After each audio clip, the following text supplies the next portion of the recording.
Today's guest is Barry LaBov. With over 40 years of marketing industry knowledge and expertise, few are better placed to discuss the challenges and opportunities that face modern day marketing.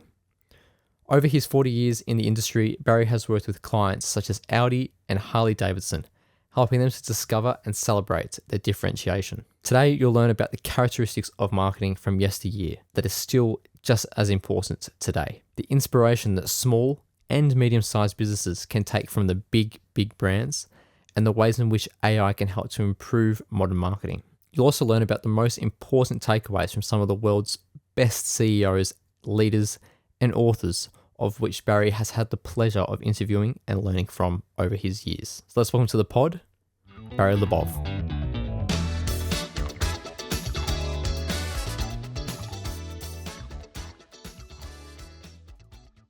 Hello, everybody. Welcome back to Marketing for the Modern Brand. I'm really excited for today's guest, Barry LaBov. We've had a little bit of a back and forth trying to find a date to narrow in recording for, but very glad that we've been able to find one today. And Barry, how are things going?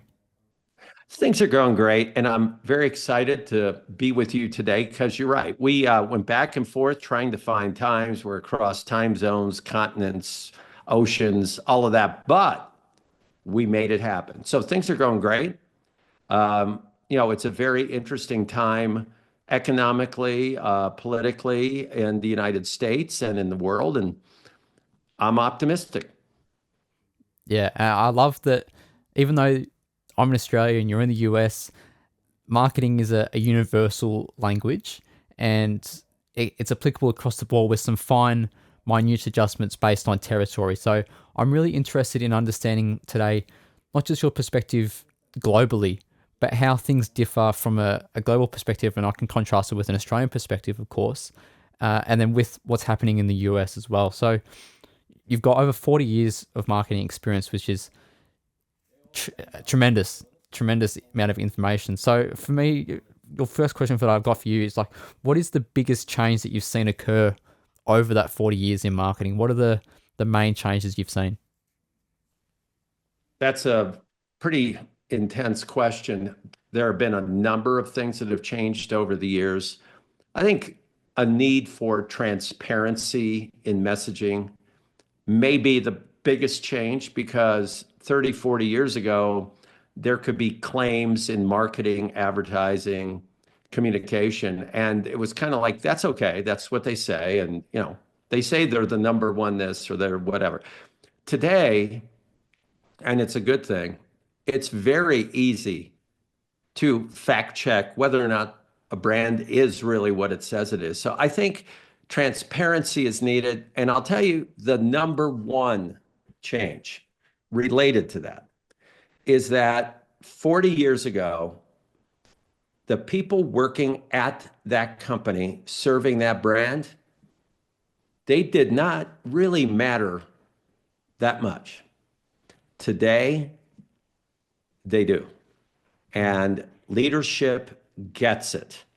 So when I began my company 40 years ago and started, let's say 20 years ago, talking to them about, to clients about, we need to learn what makes you unique and differentiated, and then we need to really rally your troops around it and celebrate it. 20 years ago, the CEOs and presidents went, yeah, Barry, don't worry about it. We're paying people $5, $6 an hour. They just need to keep their head down and work.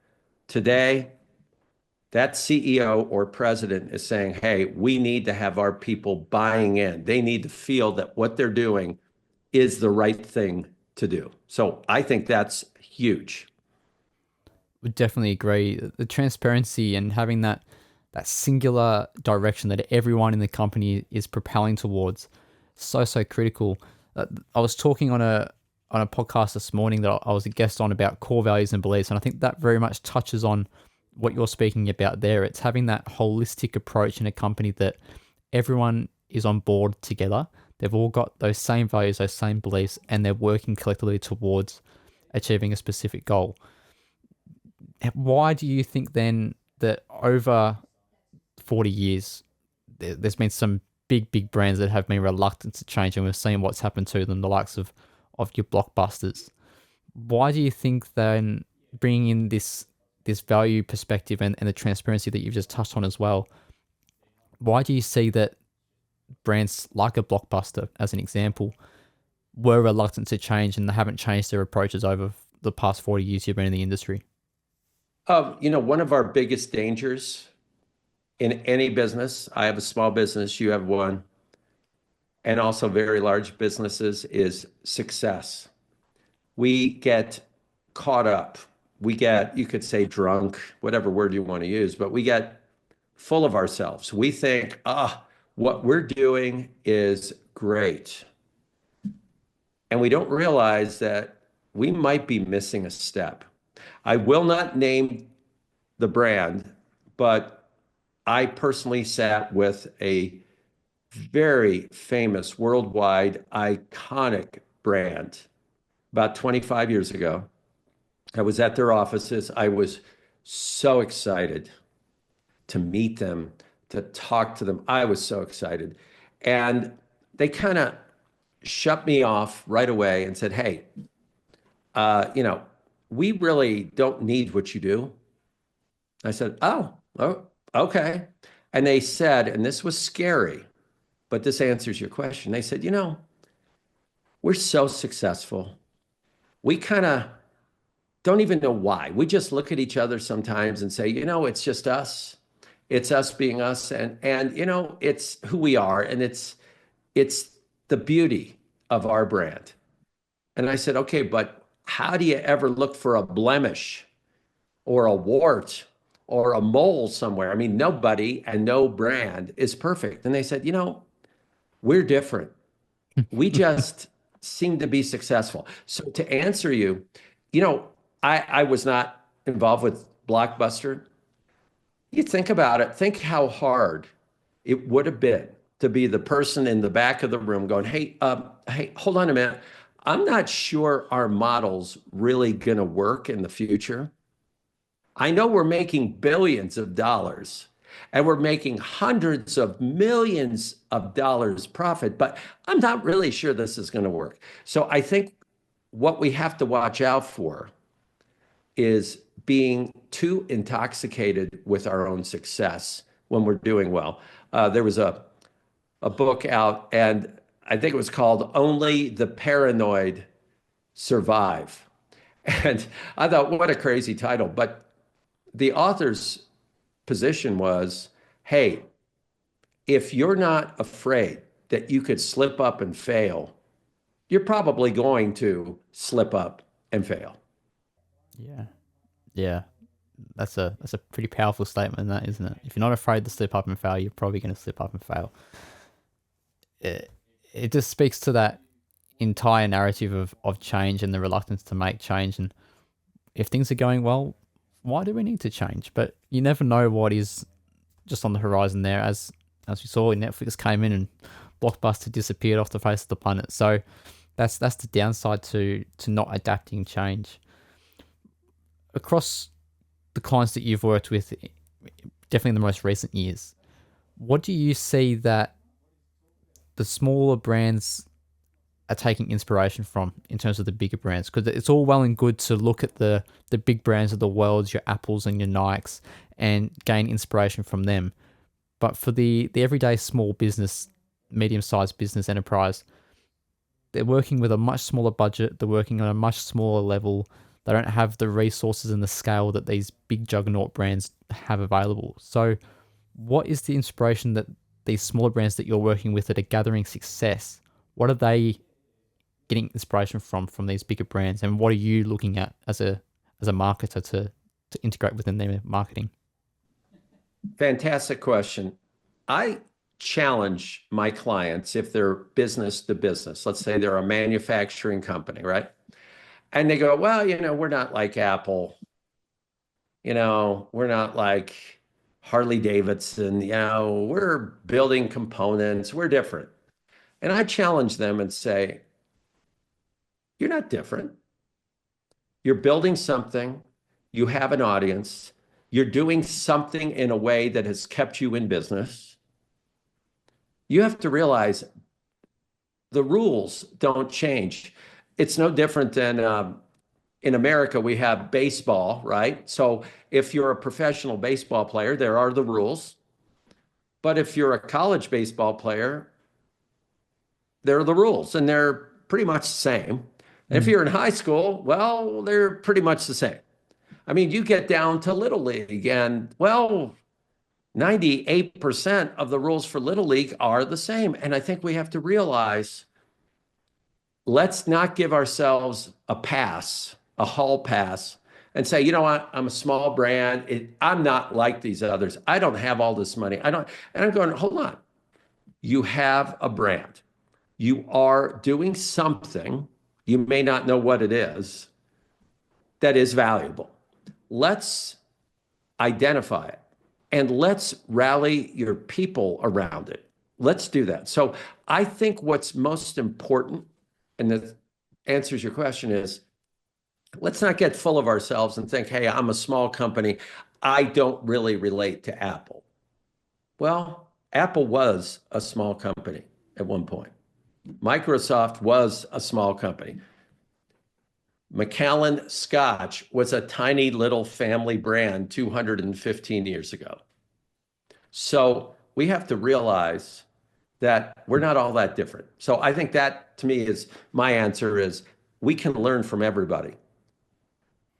That's a really good perspective. Everyone starts out the same way. Everyone grows from the little seed and then it sprouts up and then they hopefully become a tree and then get bigger and bigger as things go on. And you're 100% right. The rules of marketing don't change. They're holistic. Doesn't matter if you're at the big scale or a little small business just starting out. The steps that you need to take are the same, but it's the magnitude and the scale at which you play those games, if you want to call it that change as you grow. And I think that's one of the best tips for small business is exactly that, is just because you're here and you're comparing yourself to these brands that are way up above the ceiling, you can still take the inspiration from what they're doing and then make it relevant to your size right now and then grow from there. And how have you done that with your own customers, Barry? Well, one of our advantages as a small company is we can make a decision and change immediately. And we have to take advantage of our size, just like Amazon takes advantage of its size, just like, you can mention any of the large brands. So what I look at my company is, are we really delivering something of value? Because we, as a marketing company, we're in a world where most marketing companies don't deliver anything particularly of value. I mean, they're nice people and they kind of go along with what their client says, but are we doing that? Are we challenging the perspective of the client? I'm working with a AAA baseball team in the United States. So they're one level below the major leagues. And they have, a big challenge in their market. And one of our goals is we have to help challenge our client, who's wonderful, but they have been insulated and isolated from dealing with certain issues in their market for about 100 years. And we have to help bring them along to understand that, hey, here's what your market of millions of people in this area are expecting. Here's how you can answer that. By the way, it's not standard. It's nothing that has ever been done in the 100 plus years of your history. So, you know what? You're going to feel uncomfortable, but you've got to do it. So I think we have to look at our size, and I look at this with our company as, okay, I have a small company, I'm going to take advantage of it. Now, if I had a behemoth company, I'm going to take advantage of that size. But I think we have to look at it from that standpoint. No two companies are the same. No two people are. You got to take advantage of what you've got. I like that perspective. Really, really do. If I reflect on the projects and the clients that we've been involved with over the years, very much at the start, it was the client came forward and says, "This is what we're doing. We need you to support us in this way." And it's like, "Yep, no worries, we can do that." But the results are so-so. They're okay results. They might achieve their goal, but they might not smash their goal. And then where things have changed over the past 12, 18 months is we've really come in from the get-go and we've stepped onto the plate and said, we think you should be doing this, and this is how it should be executed. And it's not how things have been done traditionally, but if you're wanting to achieve this result and you're wanting to exceed that by levels far beyond what you can imagine, then we would recommend you go with this route. And it's interesting that you're doing a similar thing with this baseball team, because the clients that we've done that with are the ones that have gotten those exceptional results. It's the ones that have smashed it, and I'm so happy for them. But there is a lot of that breaking of the status quo that has to happen within the marketing team or the leadership team or the business owner if it's a smaller business. They have to trust in yourself as the marketing company, you as the individual, as the expert, and trust that the process will take care of itself if they are able to change their belief and change their habits. If you look at the super large companies, one of their problems is commoditization. So if you're building a car, your pressure is, I've got to save money, I got to cut costs. Maybe I shouldn't include some of those really cool features, okay? And I can just cheapen it and dumb it down. Okay, well, that's for larger companies. Smaller companies have to look at it the same way from their perspective, which is, most of my competitors are just an echo chamber. The client says something and they repeat it back. Maybe I need to not follow that approach. And there's a couple of things I'll share. Number one, maybe I suggest what I really truly believe, which is what our company does. And sometimes the client will not agree. It's not like they sit there and go, "Oh, that's great." Most of the time they think it's a pretty good idea. And a lot of times they go, "Yeah, let's do it." But the other thing you've got to look at from a small person's business standpoint is, what kind of client do I want? Do I want one that just wants the marketing company to shut up and do what they want? If that's the case, I think a lot of agencies will go, "Okay, I'll keep doing that." But the point is, you don't have much of a lifespan, because at some point they're going to go, "I keep telling these people to do this stuff. They do it and they charge me. I could do it on my own." So I'd rather be that, at times, contrarian voice with passion and love that they hear, than be the mimic that says, "Yeah, that sounds great. Oh, you want to do that? Okay, great." So I think that's what we have to look at if we're small businesses. We've got to make sure that we have a point of view, we have a position, and we don't claim to be perfect, but we do claim to be genuine. As an individual company, you specialize in helping your clients discover and celebrate their brand differentiation. So everything you just touched on there with your approach to marketing and being that contrary voice with a little bit of passion, a little bit of love mixed in within that, would you say that is your company's differentiation? Our differentiation is, we focus on the word differentiation, and we are not going to mimic. We are not going to humor the client. We're going to be genuine. We will not be perfect. I promise that. But we will dig in, and we're going to identify opportunities that are right in front of our client that they are too close to see. Yeah. Isn't it interesting how perspective can just change things? Sometimes you live it too close, other times too far away, and you need to bridge that gap somehow. Yeah. You've worked with some pretty big name brands over the years, Barry. Audi and Harley Davidson being some of those. You touched on Harley Davidson earlier. What would you say the most eye-opening experiences and the biggest lessons that you've learnt along the way working with the likes of Audi and Harley Davidson, amongst other bigger name brands? Well, you mentioned something that was right on target, which is sometimes we can be too close to see what we're doing.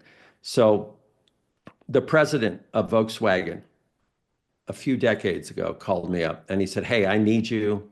We have a big problem. We have a car that we're discontinuing right now. It's called the Jetta. Many people know the Jetta. And it's a bad car. It's ugly. Nobody's buying it. We're going to replace it with the new Jetta. We have bad morale. I need you to come in here and really help me." So I said, "Great." I set up a time to see him in a few days. In the meantime, my team did some research and they prepared me for the meeting with the president, who is a great guy, fantastic guy. And I said, "Hey, before we start, I want to ask you one question. Do you know what brand car in your segment is the number one selling car for the last 10 years? There's one car that has sold more than any other car in your segment." And he said, "I don't have the foggiest idea." I said, "Okay."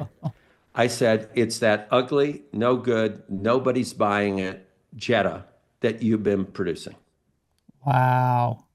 And he went, "Oh my gosh." He said, "Maybe that describes why our morale is so poor. Maybe that gives us an answer as to why people are not proud of what we're doing."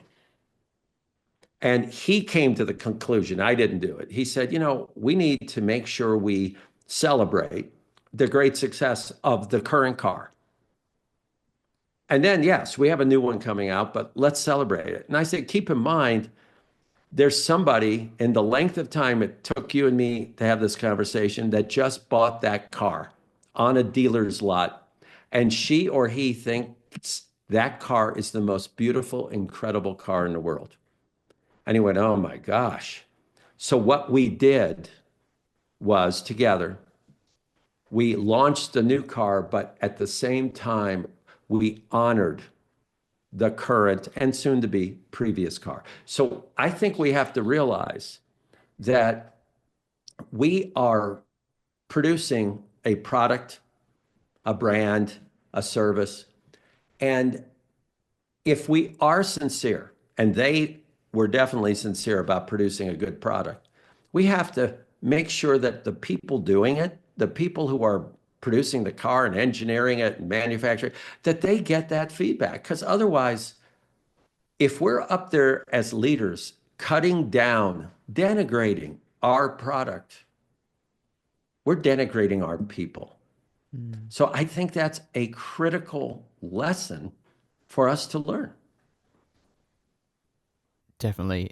Absolutely incredible. And it goes to highlight just how important people are.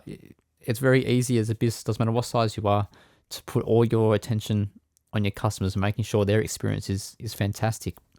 And hopefully they do have a fantastic experience. And you need to relay that with your staff and celebrate their success because they've built this fantastic car. It's been the number one selling car over the past decade. Celebrate that because they're doing a great job of that. And it's very interesting that they were able to find themselves coming to that conclusion that they need to honor it. And of course, you backed it up with your expert insights. Very, very, very interesting. The results of that new launch and the campaign, how did that go? How was it perceived, not just amongst the staff, but also clients as well? It was an incredibly successful launch. We broke some rules. So one thing we did was, the first thing we did was to launch it to the employees. And we gathered all the employees together at corporate, about 1,000 people. And we said, "Hey, we're going to talk about the brand new car, but we have 4 special guests that are going to join us today." And I could hear little noises in the background. People say, "Oh, it's probably some politician. Maybe it's some German family member of the Volkswagen family or something." They go, "Oh boy, here we go." So the event began and we introduced four people, and nobody at first knew who they were. They're looking around, they go, who are these people? And we put up on the screen the number of Volkswagens each of those individuals had owned in their lifetime. And some of them had owned 4, some owned 6, some owned 7. These were the loyal customers of Volkswagen. And they're walking up, and everybody in the audience, all the employees stood up and gave them a standing ovation. And many of the employees were crying because all of a sudden they realized, this is what I do. And this is who I do it for. So we did that. It was an amazingly emotional experience. The CEO, great leader, he said, we're going to break the rules also one more way. He said, normally we are not going to show you the car. We're working on it, but we will not show you the car until it goes in front of a national audience at a national auto show. He said, but we're going to break the rules today. So he said, I want everybody to put their phones down, and I want you to come over here. And they rolled out the car and said, I'm going to trust that none of you are going to take photos and send it to the press, but you will see this car for the first time before the rest of the United States press and ultimately the world press sees it. So that began an amazing experience for them. Marketing is such a emotive experience, right? It's the best marketing is the most emotive, it's the most relatable, it's the one that catches on your emotions the most. If we look at leadership, and you've just given us an amazing story of leadership there, leadership is about empowering your staff to work at the best of their abilities time after time and feel like they belong in that environment. And that's the exact same with marketing. It is, you want to make your customer feel like they belong and they are empowered within the environment that you create and the community that you create around your business, your product or service. Isn't it interesting through that example there, just how much of an overlap there is between the staff and the clients, and how much the marketing works both internally and externally? You know, I spoke with a university today. I talked to 3 of their classes in a virtual meeting, or virtual meetings, plural. And their questions were, okay, well, what kind of metrics, what kind of research and all that? And metrics and research are very important. But as you just said, we have to realize marketing is about human beings. And without human beings, the marketing doesn't really count because we're selling to humans. And the people we're selling to, these humans, are interacting with humans to go buy it. Many times those humans are working for the brand or indirectly for the brand, and on and on and on.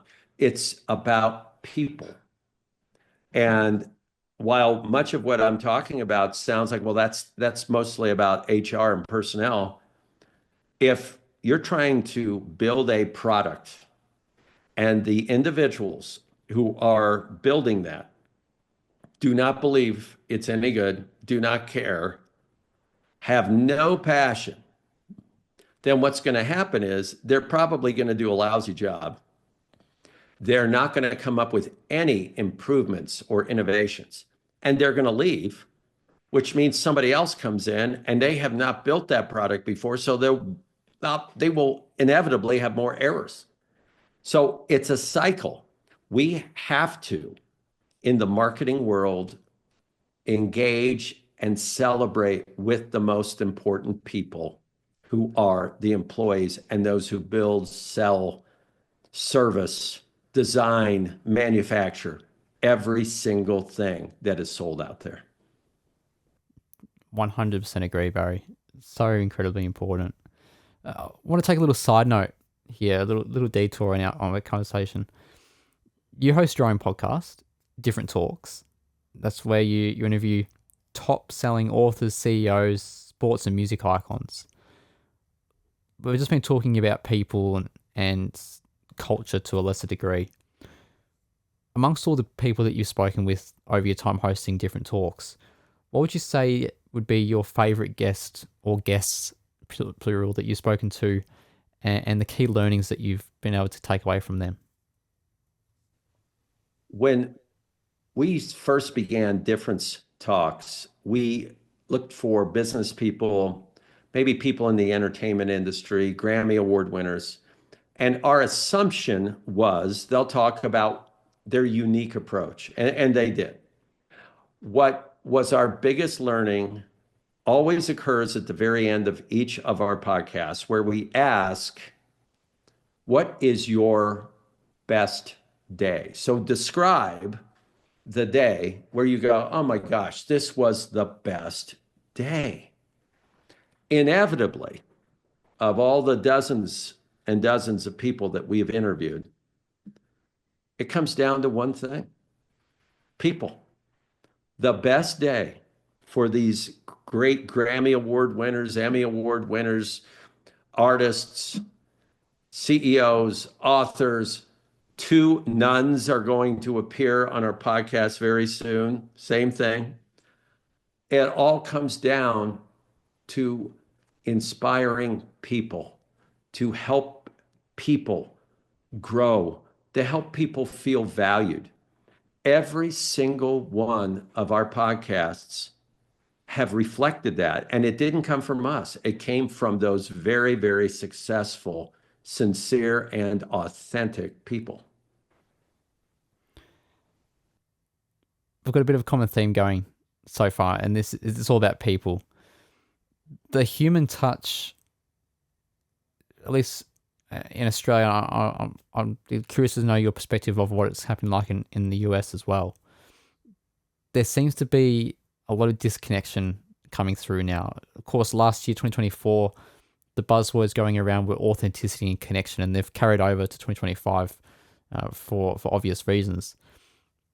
With so much of this lack of human connection that we're having now, this lack of human context in things, how do you see that impacting on marketing going forward in the next 12 months, 3 years, 5 years? How do you see that negatively impacting, and what do you think brands need to do to recorrect themselves and realign themselves back to a human first approach in their marketing?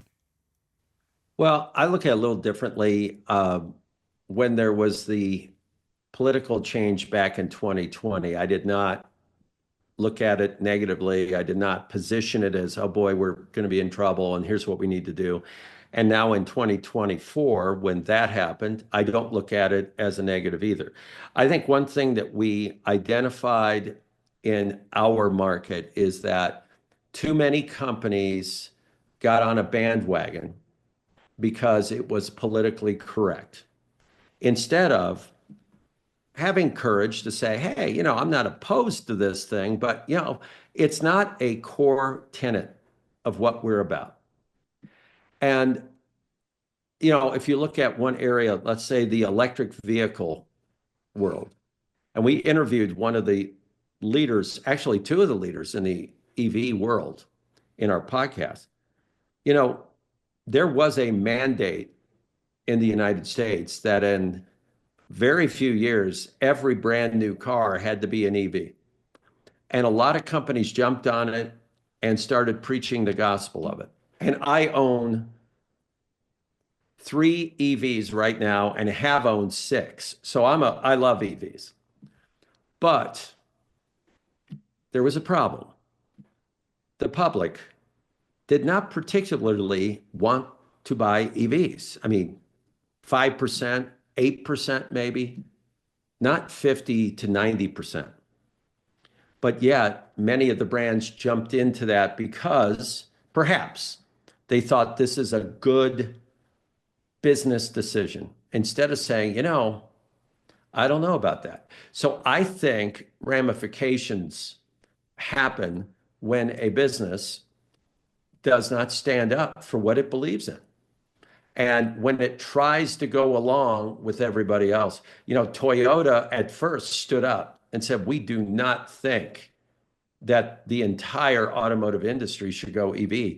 And their president ended up getting fired. And they put a new president in who said, hey, EVs are going to be great. Well, now they've changed. So I think we have to look at, and what I am looking for with companies is you don't have to jump on a political bandwagon. You have to be able to have courage enough to say, I know some of this looks to be politically correct, or I could get some advantage by going along a certain path, but I'm not going to do it. And it's not because I necessarily disagree with the people or don't like the people who feel the different way. It's because I have to be true to what I believe in. So I think that's important today. Yeah, it kind of wraps around to what we spoke about earlier on around core values and beliefs and being transparent and authentic to oneself. This is the direction that we're wanting to go in. Doesn't necessarily mean it's correct or incorrect, but with everything that is happening, this is what we're going to do and we're going to stand by that. And being able to fall back on yourself and trust that that's the message you're going to put forward, so important. And for what it's worth, it probably helps you attract better clientele as well, because the people that value the same thing, that believe the same way that you do, they're going to be more attracted to you, and it's going to be an ideal relationship going forward. You're absolutely right.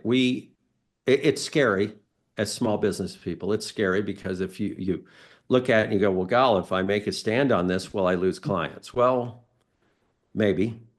But if I stand with respect and honor and say, hey, this is what we believe in, like you said, you're going to attract a different kind of customer who, by the way, may be very ideal for what you believe in. Yeah, definitely. The flip to authenticity is being inauthentic. And there's been a lot of conversation around AI in marketing and how that's bringing authenticity to the table. Where do you see things moving? Again, based on our discussion so far, it doesn't have to be positive or a negative or either or, but where do you see things moving with that, and how do you approach AI yourself? I think AI, even though I'm incredibly ancient and old, I think AI has many, many positive aspects, and it should be used. I believe that using AI for immediate ideas, for immediate research, for medical purposes, as an example, to be able to identify what disease a person may have and come up with a protocol, I think that's amazing. So I think AI has an incredible present and future, where I think we must, as marketers, stand apart from AI is in entering a need into ChatGPT or Perplexity or whatever product you're using and say, hey, I need blank, having it spit out and then say, okay, here's my idea. It's not your idea. It belongs to AI and about 40,000 other people it took those ideas from. I believe the first step in looking for good ideas may be utilizing AI. I think you have to go back and forth with it, push it, challenge it, and then make it yours. Don't take verbatim AI. If somebody creates a message and you go, that's AI, that's terrible. You should not. You should be able to say, wait a minute, I entered things into AI. I got some very interesting input, went back and forth with it. Then I jammed, collaborated with humans, and we came up with this, and it's really, really great. I'm going, it's fantastic. So I think AI is part of the process with creativity and with brands. It is not your brand. And it is not going to be in charge of your brand because it's going to sound like thousands of other brands, thousands of other words, thousands of other phrases that have been used over the last so many decades. Yeah, I would have to agree with most of that as well. Use it for the creativity initially, generate some ideas from it, take it back look at it with your own experience, your own knowledge, your own education around it. Then share that with colleagues or fellow experts and identify, okay, what are some current trends that we're seeing here within things moving, and what do we not really agree with based on everything that we know, and then come forward and present the results and say, okay, this is what we've come away with, this is what we've learned, this is what we've analyzed. Here's how it impacts you. Here's how it impacts your customers. Here's how it impacts the general population. Definitely the best approach. And taking it as gospel and saying this is black and white, only going to cause problems. Right. It's a great tool. It's a great tool, but it cannot be the final answer in creativity and marketing.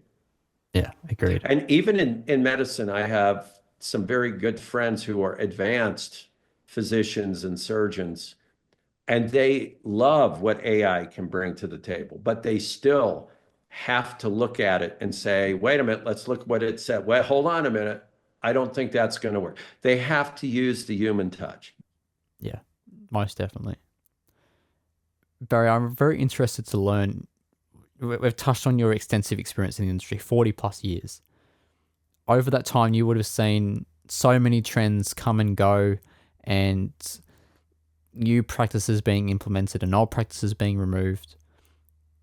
As you look towards the next 6 or 12 months, very much in that short term amongst a longer time horizon, where do you see marketing moving in that time frame, the next 6 to 12 months?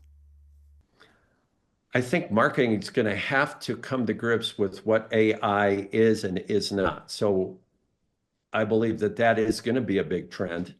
I think there are some marketers out there that think, hey, here's AI. We don't have to hire people. We don't have to hire marketing companies. We have all the answers.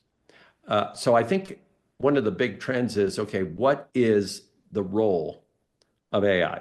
I say that as long as we also have to realize AI will get better and better and better. It's going to keep getting smarter, which is great.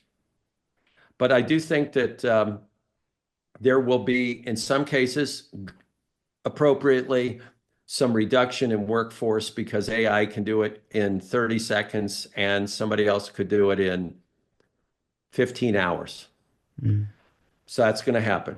I think that if your position is, I'm going to do a decent job, meaning kind of mediocre, decent, not bad, and I want to get paid, I think AI will take that job away from you because AI can do a decent, mediocre job in seconds. So I think the standards have to raise on those of us who want to maintain, our jobs and our position with our clients and our companies. As an individual who looks at things and says to himself, if you're going to go and do something, you got to do it extremely, extremely well. You got to go all in, give it everything. I think that's a really good thing for everyone, is that it's going to raise the expectation. It's going to raise the bar of expertise and professionalism. And if you can't hit that, you're going to miss out and you're going to get discarded to the side. And the people that are hungry to learn more, hungry to expand their skills and become more educated in their area of expertise, they're the ones that are going to flourish over definitely the next 12 months and then far beyond. As you touched on, the AI is just only going to get better and better as time goes on. As old as I am, when I started out, a person at an agency that was an artist would actually cut and paste their ads together. And I believe most of our audience may not even know what that means. They physically would get a razor blade and they would cut some of the words out and paste some other words in if they were changing things. That's where cut and paste came from. And what happened as that industry evolved was all of a sudden you don't have to use a razor blade and glue. You can do it digitally. As a musician, I was a studio performer. I was a producer, and it was very important to be able to have a good sense of rhythm when you play, all right, so that you could play with the other people in the band. Once digital recording came into play, digital recording could fix imperfections like that. They could quantize, meaning they could fix bad rhythm by just pressing a switch. So what happened is all of a sudden that changed. Now, many musicians said, oh, it's the end of playing music because of the computers. Well, to an extent, it was the end of, for some. For others, they're still out there playing because, like you said, they're playing at a high enough level that a computer or a machine's not going to take over. So we have to make sure we have to constantly have value in what we're producing and have that human passion so that people find it interesting. And that has to do also with marketing. What is our passion? What are we identifying? What are the words we want to use for this brand or this marketing project? We've got to do it because a machine will not be as good as the best of us are. Barry, as we finish up today, I'm going to ask you two questions, very closely related, two slightly different variations. The first is, what is the biggest lesson that you've learnt over your years as a marketer? Followed by, what one tip would you give to someone who is completely fresh to marketing for them to improve by 1% today? The biggest thing I learned in my business was to not compromise, especially in the beginning, because you're starting out one customer at a time. And instead of looking at it as this huge market, and I'm going to go do a bunch of things, and out of the 30 clients that I get, I'm going to hold on to 81%, and I'm going to keep you. Instead of doing that, what I recommend, and I'm answering both questions at the same time, because the thing I learned was what I'm recommending, which is look at each client as a unique individual or entity. Don't fall for this scale. I'm going to scale up by 10. I'm going to scale times 300. If it takes the heart and soul out of what you're producing, and it takes the humanity out of the relationships that your clients want, you're going to lose. So a small company today, I really hope you find one or two clients and you work with them and you do a great job and you ask them what you're doing that they don't want you to change. So you keep learning and growing and you go back to them and say, hey, is there anybody else you think might be interested in what I'm doing? Because I love working with you. So as successful as my companies have been, I think thinking small will really reap dividends because you look at each client one at a time and each employee one at a time. Barry, thank you so much. That's an incredible lesson learnt and tip for a new marketer to improve by 1%. And thank you for all your insights today. It's been fascinating to gather an insight into your 40 years of experience, the lessons that you learnt along the way. That story about Volkswagen is one I'll definitely be remembering, and the correlation between internal and external marketing and how much of an overlap there is there. And then, of course, your insights on the coming years in marketing were incredible as well. So, Barry, thank you so much for your time. Where can people find you online to keep in touch with you and continue to learn from you? I'm very easy to find. I'm on LinkedIn, so look for me, Barry LaBov. Link in with me. Send me your address. I'll send you my book if you'd like it. I'm happy to help you. My goal is to inspire 1 million people with my message. Also, check out my company's website, LaBov.com, as well as mine, BarryLaBov.com. On my website, it gets more personal. You can listen to some of the music I wrote way back when, and you can see some interesting information on me and some of the podcasts I've appeared on. So I'm very, very upbeat about anybody that has an interest. I want to help them. So reach out and we'll talk. Inspire 1 million people, and listeners, you could be one of those 1 million people. So Barry, thank you so much once again, and looking forward to keeping in touch and learning more as you go on your journey to helping 1 million people. So thanks for your time.